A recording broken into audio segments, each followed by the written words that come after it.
ଆଜିକା ବିଦାୟ କାଳୀନ ସମାରୋହ ଉତ୍ସବରେ ଉପସ୍ଥିତ ଥିବା ସମଗ୍ର ସଭାପତି ତଥା ବିଦ୍ୟାଳୟ ପ୍ରଧାନ ବିଦ୍ୟାଳୟ କମିଟିର ସଭାପତି ବିଭିନ୍ନ ବିଦ୍ୟାଳୟ ଆସିଥିବା ପ୍ରଧାନ ଶିକ୍ଷକ ଶିକ୍ଷୟିତ୍ରୀ ଆମ ବିଦ୍ୟାଳୟ ଶିକ୍ଷକ ଶିକ୍ଷୟିତ୍ରୀ ବିଦ୍ୟାଳୟ ପରିଚାଳକ କମିଟି ସଭ୍ୟ ସଭ୍ୟା ଆଉ ଏସବିଆଇ ଇନ୍ସୁରାନ୍ସ ଆସିଥିବା ମ୍ୟାଡ଼ାମ ଅର୍ଷା ଆଉ ସମସ୍ତ ମୋର କୁନିକୁନି ଛାତ୍ରଛାତ୍ରୀମାନଙ୍କୁ ହାର୍ଦ୍ଦିକ ଅଭିନନ୍ଦନ ଆଉ ଶୁଭେଚ୍ଛା। ଆଜି ଗୋଟେ ଶୁଭ ଦିବସ ତା ସହିତ ଗୋଟେ ଦୁଃଖର ଦିବସ। ଶୁଭ ଦିବସ ଏଥିପାଇଁ କହିବି ଯେ ଆମ ଅତି ପ୍ରିୟର ପ୍ରଧାନ ଦିଦି ନୂତନ ଜୀବନ ଆରମ୍ଭ କରିବା ପାଇଁ ଯାଉଛନ୍ତି।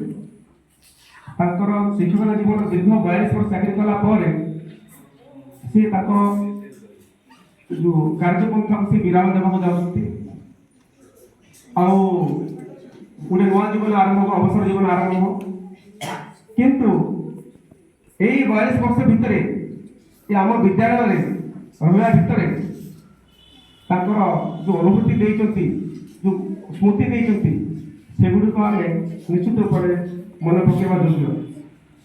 କାରଣ ମୋର ଏବେ ବି ମନେ ଅଛି, ମୁଁ କଲେଜ ସାରିକି ଯେତେବେଳେ ମୁଁ ନୂଆ ଚାକିରି କଲି, ନୂଆ ଚାକିରି କରିବା ସମୟରେ ପ୍ରଥମେ ମୁଁ ଏଇ ଦିଦିଙ୍କ ସଂସ୍ପର୍ଶରେ ଆସିଛି। କାରଣ ମୋର ପ୍ରଥମ ସ୍କୁଲରେ ମୋ ଡ୍ୟୁଟି ଅଳ୍ପ ଦିନ ପାଇଁ ହେଇଥିଲା। ସେକେଣ୍ଡ ସ୍କୁଲ ଯୋଉଟାକି ମୋର ଟ୍ରାନ୍ସଫର ହେଲା, ମୁଁ ବିସ୍ପଡ଼ା ପଞ୍ଚାୟତରେ ଥିଲି। ଆଉ ସେଇ ସମୟରେ ଆମ ପ୍ରଧାନ ଦିଦି ଆସି ସେ ସ୍କୁଲରେ ଥିଲି। ଆମେ ଗୋଟେ କ୍ଲଷ୍ଟର ଥିଲୁ। ଆଉ ବହୁତ ସମୟରେ ମୁଁ ଦିଦିଙ୍କ ସହିତ କଥାବାର୍ତ୍ତା ହେଇଛି। ଆଉ ଦିଦିଙ୍କ ସହିତ ଆମେ ଯିବା ଆସିବା ହେଇଛୁ ବସ୍ରେ, ଇଭେନ୍ ବାଇକ୍ରେ। ତ ଆମ ସୁଖ ଦୁଃଖ ଆମେ ବହୁତ ଗୁଡ଼ାଏ ଦିଦି ମୋର ସୁଖ ଦୁଃଖର ସାଥୀ ହେଇଛନ୍ତି।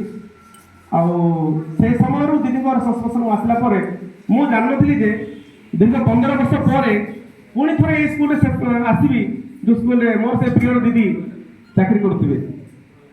ସେ ଦିଦିଙ୍କ ଯେଉଁ ସ୍ନେହଟା ମୋର ବାକି ଥିଲା, ଯେଉଁ ମୋର ଅଧିକାର ଥିଲା, ଯେଉଁ ସ୍ନେହ ପାଇବାର ଥିଲା ସେ ସ୍କୁଲରେ, ସେ ସ୍ନେହଟା ମୋର ପାଇବାର ଏଠି ଅଛି। ମୁଁ କେବେ ବି ଆମ ପ୍ରଧାନ ଦିଦିକୁ ସ୍କୁଲ ଷ୍ଟାଫ ହିସାବରେ ଦେଖିନି, ମୋ ମା ହିସାବରେ ଦେଖିଛି। ସେ ମୋ ସ୍କୁଲର ମା ମାନେ ନୁହନ୍ତି, ଗୋଟେ ପିଲାମାନଙ୍କର ମୋର ଏ ଅନୁଷ୍ଠାନର ମା। ସେ mother of this institution and today the mother is going away from this institution, but I think mother is not going away. Se duro jau nahanti, she is still in our life, heart, in our life, and she will still in our life also. Se achanti aur rahibe am life re, kaରଣ ଏମିତି ଯଦି ଚାକିରିରେ ସରିଗଲା ପରେ ଯଦି ସରିଯାନ୍ତା ସବୁ ଜିନିଷ, ତାହେଲେ ଏମିତି କେତେ କ'ଣ ସରିଯାନ୍ତା। ସମ୍ପର୍କ କେବେ ସରିଯାଏ ନାହିଁ। ଦିଦି ଯୋଉ ଆସିଲା ପରେ ଯୋଉ ସମ୍ପର୍କ ସ୍ନେହ ସମ୍ପର୍କ ବାନ୍ଧି ଦେଇଛନ୍ତି, ସ୍ପେଶାଲି ତାଙ୍କ କଥା ହେବା ସମୟରେ ମୋ ବାପାଟା, ମୋ ଧନଟା, ମୋ ସୁନାଲ, ଏଇସବୁ କଥା ଆମେ କେବେ ଭୁଲି ପାରିବୁ ନାହିଁ।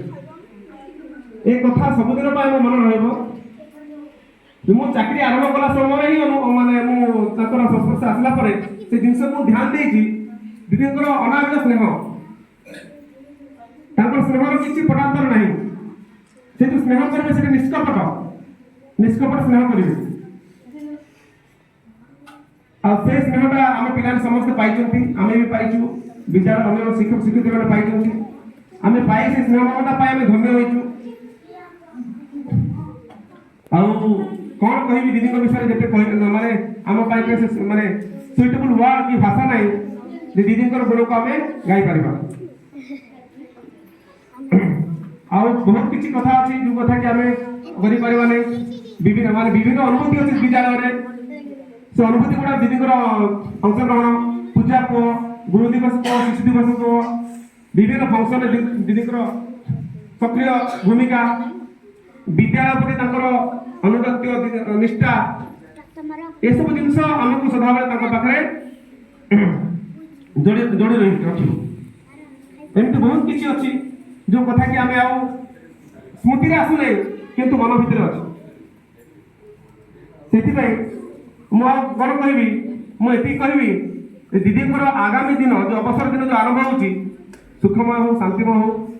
ଜଗନ୍ନାଥ ଶ୍ରୀ ଜଗନ୍ନାଥ ଏ ଗାଁର ଇଷ୍ଟ ଦେବତା ବା ବରଡ଼ା माँ बालुकेश्वर माँ बलदेवी तथा ये गाँव समस्त दिव देवता को ये प्रार्थना करी जे आम दीदी जो यही गाँव भविष्य उज्जवल करने गाँव पिला भविष्य उज्जवल करने जो सकाल गोटे उद्देश्य रोचे कौन उठिले आम स्कूल को जावा क्या पाक जा पिला पाक जा उद्देश्य आसिकी ये पिला जो भविष्य तैयारी कर जो अक्लांत परिश्रम देते फलस्वरूप अवसर जीवन सुखमय हो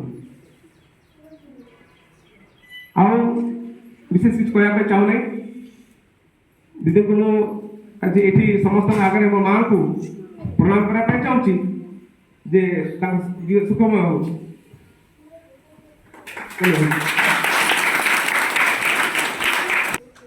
आम भवन सम्मानित अतिथि टेंगेरी हेडमिस्ट्रेस साहू मैडम की अनुरोध करवा सी यही स्कूल थे बहुत दिन धरी संस्पर्श आसछन्ति बोधे सी मोठू से अधिका संस्पर्श आसछन्ति